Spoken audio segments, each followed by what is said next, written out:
Fala galera, beleza? Estamos de volta aí com mais um vídeo do Biologia Tem História. Estamos aqui no centro da cidade, mais precisamente em frente à casa da senhora Amélia Duarte Machado. Você conhece, Andrei? Amélia Duarte Machado é aquela da lenda da viúva Machado? Essa mesmo. É isso, nós vamos contar para vocês hoje no nosso vídeo. Vai ser bem interessante, viu? Muitos conhecem essa lenda e nós vamos hoje desmistificar essa lenda. Além da questão da lenda, falar um pouco sobre a história de Natal. Isso. Confiram. Confiram aí, galera. Valeu.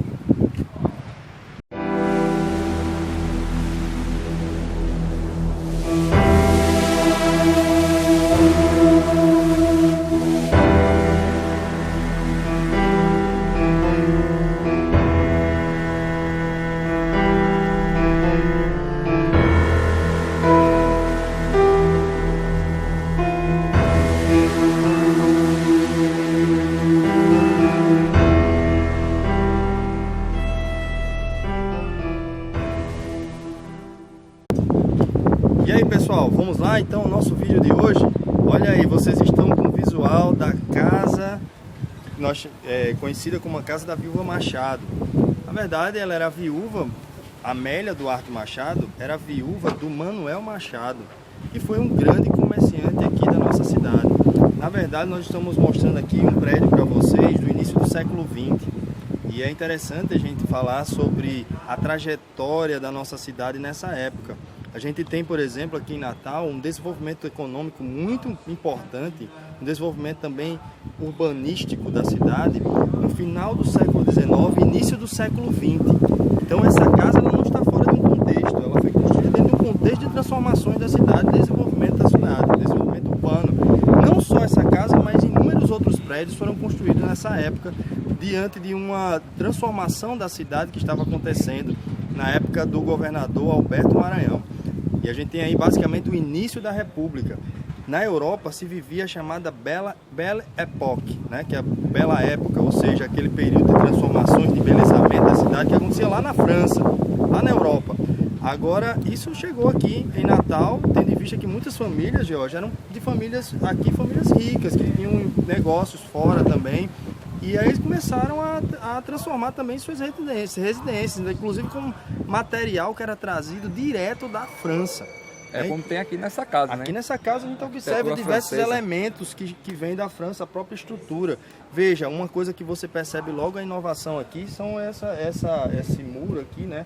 Essa parte aqui feita de metal, de bronze, de ferro. Ornamentos gerais da casa, por exemplo, com falsas colunas. Questão também que tinha aqui, a questão dos óculos, como se fosse gárgulas, né, que tinha aqui na estrutura, que provavelmente foi tirado para restauro. Então a gente tem uma casa de uma pessoa abastada, de uma pessoa rica da época, daí do início do século XX, que era o Manuel Machado, dono de redes, como se fosse redes de supermercados aqui, que era Casa Machado. Dono de metade de Natal, na verdade. E né? foi fazendo investimento, comprando terrenos aí na cidade, fora da cidade. Então uma pessoa bastante rica, bastante abastada. E nesse contexto é que surge, porque o Manuel Machado, ele chegou a falecer aí no início nos anos 30, mais ou menos 1934. E aí a gente tem o caso da viúva Machado, sua esposa, né, que foi conhecida como viúva Machado após a morte do Manuel Machado. E começou a se alimentar na cidade algumas histórias que envolviam a viúva, né? E uma delas é a famosa história da viúva Machado. Eu não sei se vocês já ouviram falar, mas eu já. Né, Papa Figo. O Papa Figo, né? Que ela comia fígado de crianças para poder se livrar de uma doença, ou pelo menos evitar que a doença progredisse nela, né? Essa é a história que as pessoas contavam, que ela capturava as crianças e devorava. Fica imaginando aí as notícias da época, né? Que poderiam, de repente, ter como matéria principal: a viúva Machado pega mais uma criança, né? É verdade. Ou os policiais aí deviam estar doidos, né? Atrás dessa viúva para pegar uma... E os meninos com medo, né? E os meninos passavam por aqui não, né? Vale lembrar que nós estamos aqui no Largo Dom Vital, que fica vizinho à igreja Nossa Senhora do Rosário dos Pretos. Inclusive, a viúva chegou por muitas vezes a patrocinar festas da igreja, a reforma da igreja, imagine. E ela tinha a fama também de que ela tinha feito pacto com o diabo. Imagine se ela fosse mesmo, né? uma pessoa cristã, uma pessoa boa, né? De acordo com o que se falava na época. Mas, nesse contexto, aí eu queria passar aqui a bola para a Georgia. Georgia vai falar um pouco, porque se corria o boato que ela tinha algumas doenças, mas vamos desmistificar isso. Será que ela tinha mesmo essas doenças? Por exemplo, parece que ela tinha orelha grande, parece que ela tinha alguns estereótipos de alguma doença, mas vamos ver se faz sentido a história que as pessoas contavam. Na verdade, pelo que a gente procurou aí na literatura, a viúva Machado não sofreu de absolutamente nada, nenhuma enfermidade. E surgiu o boato, esse boato ele pode ter surgido, Andrei, por inveja. Era uma pessoa rica da nossa sociedade, ficou viúva e continuou tocando o comércio aí do marido e com o mesmo padrão de vida. E aí, por inveja das pessoas, chegaram a espalhar um boato sobre ela, dizendo que ela comia o fígado das crianças. Outro boato que pode surgir aí também é o fato da viúva Machado ela não ter filhos biológicos, né? Ela teve 14 filhos, desses 14 filhos aí, 11 foram abortos, 3 chegaram a nascer, viveram pouco tempo, fala que um chegou até 1 ano e não seguiu aí. E por isso, né, vinha também a lenda que a viúva Machado comia o fígado das crianças. Outro boato que pode ter surgido é que ela sofria de hanseníase, que na época se chamava de lepra. E para curar essa lepra, né, curar essa hanseníase, se comia fígado de criança. Tem até um relato de Câmara Cascudo que essa lenda começou lá em Pernambuco, né, também com um comerciante muito rico, e acabou vindo chegar aqui em Natal, chegando a parar na viúva Machado. Outra lenda, Andrei, é que a viúva Machado tinha sofrido uma intoxicação e aí ela teria ficado com a orelha inflamada e teria ficado vermelha, e a empregada disse, isso aí provavelmente é lepra. E foi falando, né, a rádio aí comunitária, a rádio Peão, né, foi falando aí de uma para outra, e chegou a essa lenda que se dizem. Também fala de uma síndrome, que ela poderia ter uma síndrome. Já ouviu falar dessa síndrome? Eu já ouvi falar que ela tinha uma síndrome chamada Treacher-Collins. Essa síndrome é relatada no livro e no filme Extraordinário.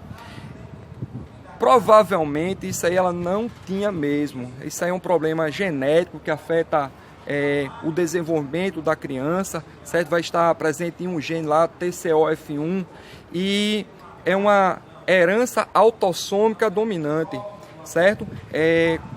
Não depende do sexo, certo? E é causada por um gene dominante. O que é que vai trazer essa doença? Quais são os sintomas dessa doença? Essa doença aí, ela afeta a face, né? E aí vai dar orelhas pequenas, ou mal formadas, ou ausentes, problemas auditivos, pálpebras caídas, vai dar também a questão pode dar uma fenda palatina, dificuldade de respiração, dificuldade de deglutição. Provavelmente a viúva Machado não teria isso aí, porque isso aí se nasce com isso, né? E ninguém fala disso aí antes, né? Porque antes ela promovia festas, aqui tem festas com a alta sociedade. Há quem diga até, professor Jorge, que ela era uma pessoa tão pública, junto com seu esposo, que chegou a receber pessoas importantes, como, por exemplo, o Jean Mermoz, que foi um aviador francês que teria chegado aqui e foi recebido. Naquela época, você não tinha, assim, hotéis que recebiam pessoas. Então, as pessoas eram recebidas, pessoas conhecidas, em casas de pessoas que já tinham um certo poder aquisitivo. Então, a gente tem também o caso do Saint-Exupéry, que provavelmente esteve aqui, né? Ficou um tempo aqui, e inúmeras outras pessoas foram acolhidas pela viúva Machado, né? Então, acho que fica mesmo no campo do boato. Boato, né? Uma mentira dita várias vezes acaba se tornando uma verdade. Tem uma coisa que talvez tenha contribuído para... Porque a viúva Machado, quando o Manuel Machado, ele morreu em Rio de Janeiro, né? E depois ela não teve mais, né, mais contato, ela não foi nem para o funeral dele. Então, é provável que depois disso ela tenha ficado muito reclusa, muito em casa. Então, como ela não se expunha muito, como antes, as pessoas começaram a alimentar aí especulações sobre a vida dela, no campo privado, né? A casa vivia fechada, nem abria janela, nem nada. Alguns chegaram até a falar que ela tinha feito um pacto com o diabo. Será? Olha só. Você vê até onde chega essas notícias, né? Assim, que se falam, hoje a gente chama de fake news, mas na época, né, era mesmo boato mesmo e que caía como uma verdade para muitos. Tinha até mães que botavam filhos para dormir dizendo: vá dormir, senão vem a papa figo, né, e vai devorar o seu fígado. Ou seja, né, a gente fica um pouco triste, né, pelo contexto, porque de fato algo que se sabe, relatos assim históricos, que essa viúva ela contribuiu muito aqui para a cidade, né? Mesmo aqui para a igreja, então, ela nasceu no dia 8 de dezembro, dia da Nossa Senhora Conceição, né? E aí ela teria ajudado bastante aqui. Em frente da casa tem uma igreja, né? Exatamente, tem uma igreja aqui próxima à Nossa Senhora do Rosário dos Pretos, e ela teria contribuído bastante aqui com a igreja e com as festividades da cidade, né? Religiosas da cidade. Então, assim, na verdade a gente chega à conclusão, desmistificando, veja, o professor George colocou elementos aqui biológicos, científicos, para a gente perceber que às vezes algumas coisas que se falam e que se transformam em verdade, muitas vezes elas não têm respaldo científico, né? Isso serve para todos os campos. E nós aqui do canal Biologia Tem História, a gente tem o objetivo de pegar os pontos e trazer para um contexto mais educacional, um contexto mais científico, que a gente possa de fato lidar com dados mais seguros. E mesmo que houvesse sim algum problema, isso não seria motivo, né? Porque foi uma exposição da vida privada, né? Exato, e o que hoje a gente vai chamar de bullying. De bullying, né? Acontece hoje, mas que não é uma coisa só de hoje, que vem aí se arrastando pelo tempo. E nós estamos aqui para falar com vocês, para trazer mais algum conhecimento sobre a cidade, né? Então eu, professor Andrei, professor George de Biologia, e estamos juntos aí. Vamos gravar mais outros vídeos mostrando um pouco da história da cidade e relacionando com a disciplina de Biologia e História. Valeu, pessoal. Não esquecem. Aí, se inscrevam no canal, curtam, estamos de volta. Vamos gravar mais agora aí, se tudo der certo, não, professor George? A correria tá grande, mas vamos conseguir. Vem mais. E fica com a visão aí, ó, da casa da Viúva Machado. Dá uma panorâmica aí, George. Olha só. Casa bonita, hein?